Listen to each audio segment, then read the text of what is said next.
একটা জিনিস খুব ভালো দেখলাম, সিপিএম থেকে অনেক কিছু দিদি শিখেছেন।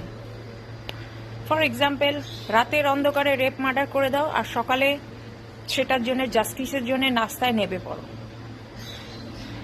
কেউ যদি কোনো সত্যটা জেনে যায়, কোনো র্যাকেট জেনে যায়, তাকে আগে ধমকাও, যদি না ধমকে শোনে তাকে তাহলে রেপ করে মার্ডার করে ফেলে দাও।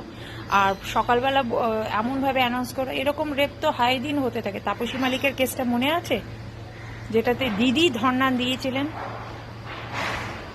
কংগ্রেস সাপোর্টার ছিল ফ্যামিলিটা, মেয়েটা গ্রামের মেয়ে, সকালবেলা অ্যাজ ইউজুয়াল ভোরবেলা হলে গ্রামের মেয়েরা লোটা নিয়ে কি করতে যায়, স্যানিটেশনের জন্য গেছিল।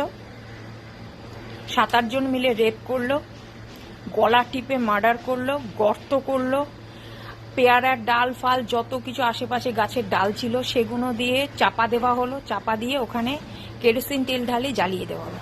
সেই জন্য দিদি কত আন্দোলন করেছিলেন, আন্দোলন করে রাইটার্সে ঢুকেছিলেন। রাইটার্সে লিফট ইউজ করতে দেওয়া হয়নি, উনি সিঁড়ি দিয়ে যখন উঠতে গেছিলেন ওনাকে চুলের মুঠি ধরে হিড়হিড় করে ফেলে দেওয়া হয়েছিল।